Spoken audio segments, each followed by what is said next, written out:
The SCP Foundation has interrupted your standard broadcast to issue a threat-level Apollyon announcement. The SCP Foundation has interrupted your standard broadcast to issue a threat-level Apollyon announcement. This warning is effective immediately and will continue into the foreseeable future. The U.S. government has given the SCP Foundation clearance to issue this alert. The Foundation is dedicated to protecting the public. Updates will be given at the top of every hour. The following instructions are vital to your safety. At this time, the Foundation asks citizens to stay indoors and block out all natural lighting.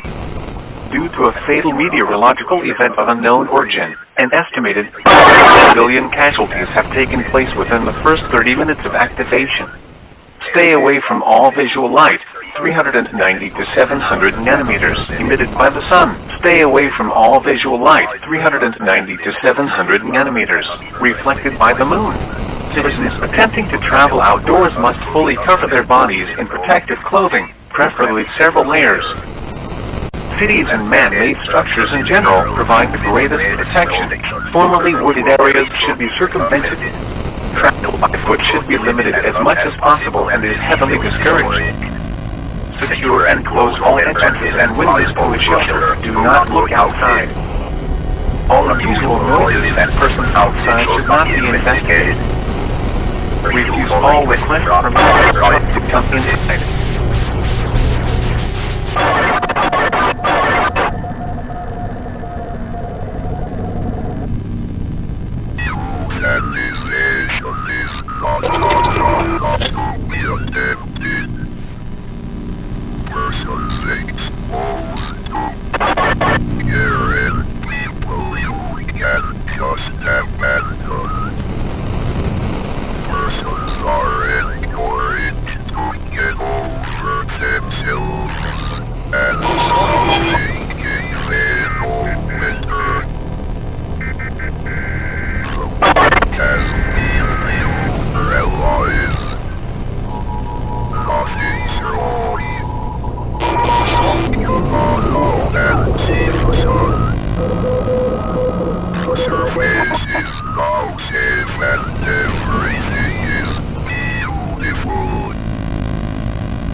Hey everyone, how's it going? When we look for immersion or a connection to a fictional world, it's often reflected by our moods and personal tastes. Over time, these feelings can shift at a turn, towards something more positive or the polar opposite. Perhaps we want a bright and hopeful world for a change with a feel-good story, or we may want to plunge into the abyss where the light becomes more distant and our hearts grow colder.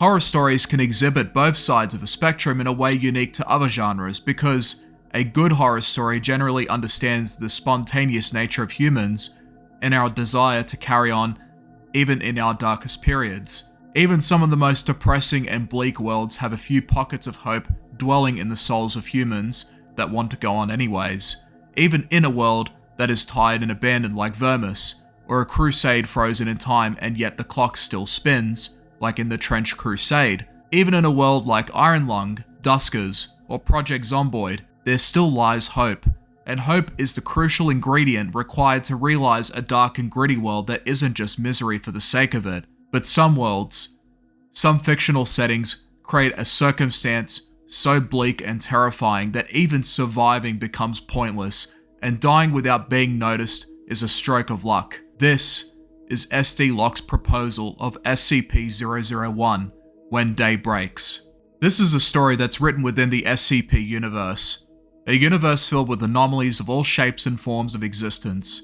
It can range from mundane objects, humanoid forms, animalistic creatures, even down to dimensional planes and anomalous sites. It's one of the largest internet creepypastas out there and is expanded by various contributors in the SCP community. It's a world with a worldwide organization doing everything it can to keep the world in a normal state, and a world where things can go bad in an instant. It's a world so dangerous and unstable that even a drop of water can kill an entire planet of people if it's allowed to join the rest of the ocean. This particular anomaly, though, is one that stands out from the rest, because it has no beginning or end. It takes the very thing we see every day, a thing we take for granted often and turns the Earth into a dusk-bound prison, where even the touch of sunlight can mean your doom. The SCP Foundation have classifications for all of the anomalies that have been analysed and documented. When day breaks is under the Apollyon classification. The three main categories can generally be contained for a period of time, but not in the Apollyon category. This category means that it is impossible to contain, and that the only way that it can be stopped is to ensure that the event never triggers in the first place.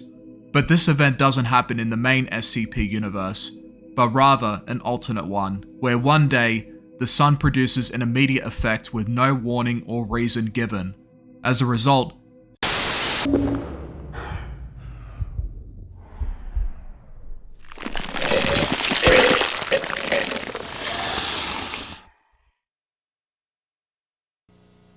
billion people within the first 24 hours of the event were affected, turned to red, monstrous gooey wax. To understand the gravity of this situation, you have to take in the existence of the SCP Foundation, their power and influence in governments, their resources, their expertise on the unknown and the anomalous nature of the entities that they have tried to secure and contain. We're talking about beings of godlike and non-destructible properties, a dimension where returning to your own world after leaving said dimension dooms everyone and everything in your own world, a button that ends the universe as we know it, and even existence. The SCP Foundation is filled with cases like this, and despite the history of catastrophes and incidents that have occurred in their organization and in their world, they have been able to keep their planet relatively safe. And I say that loosely depending on who you are and where you're at in that world. But this is an event that they could not stop, and by the time they realized what was happening, it was already too late. The world as they knew it was over.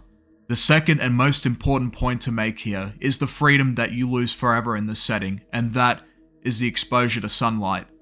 We depend on this every day. Its warmth allows us to do the things that we want to do.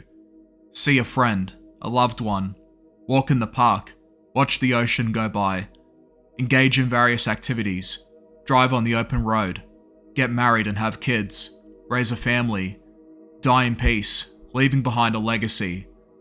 None of that exists here. This is a world where the only worthwhile thing left to do is to just end it. Pockets of survivors would wound up in sites across the world that has now become a house of wax, created by the Foundation, an underground network of sites that are also supported by train networks, taking you from one site to another, shielding passengers from the outside world. Being called to come to a place of shelter and safety is a modicum of hope in a place like this, in a world where there's none. The hope that exists in this world only exists in the people that are still alive, that haven't touched the sun. As long as there are people in your world, it is impossible to have a world without the presence of hope. But even then, with a circumstance that is so unknown, where even the brightest minds couldn't figure out what happened to the sun, it's hope that has a dead end, and not a better tomorrow. This is Dr. Logan Igata, level 3 researcher. Due to Site-46's possession of several communicable info hazards, we have been cut off from the rest of the network under blackout protocol. On the bright side, we are actually still receiving transmissions from a few sites. A good number of personnel have made it seems. Some are planning to make a break for 19. Some are trying to fight the dash, as some, like us, are simply biding their time. Our site is sealed for the time being. We're not ready for the journey, at least not yet. We experienced a containment breach a few days ago. One of the higher maintenance humanoids broke loose. Son of a bitch compromised containment on half a dozen getters and ran off. They didn't make it more than 5 feet from the tunnels before collapsing in a soup. There's only a few of us left here. I'm holed up in one of the offices. Jerry and Director Phillips are somewhere in the barracks. Clyde and a few Ds locked themselves into the armory with Ari. should really see how she's doing.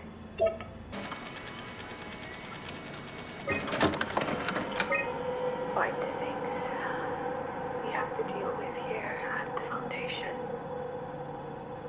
I've always believed we would be able to maintain control. We would hold the darkness at bay, let mankind flourish in the light. Site 19 stopped broadcasting last month. It's been getting harder and harder to find a reason to keep going, especially without. I keep going over it again and again in my mind. The day back in the tunnels, everything that happened, I've gone down there a few times and to hear her voice again. But it's wrong. That thing on the other side of the door, it isn't her. It's not anymore. It sounds like her. It knows everything she knew, but it's not her. It's light. It takes your body. It steals your mind. But what about your soul?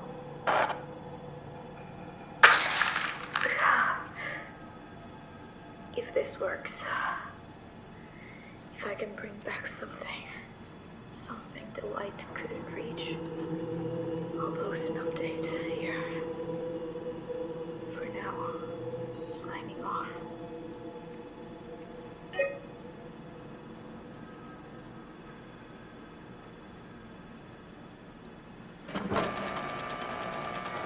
When Day Breaks is a world so bleak, you can't even trust the voices of people anymore. The broadcasts and the radio frequencies that are left are even affected by the sun's influence.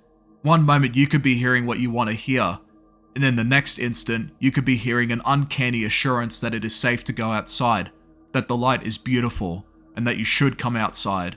The survivors are trapped inside buildings with blocked windows, removing any trace of sun rays wherever possible, where even being 390 to 700 nanometers of exposure to the sun's light will doom you forever.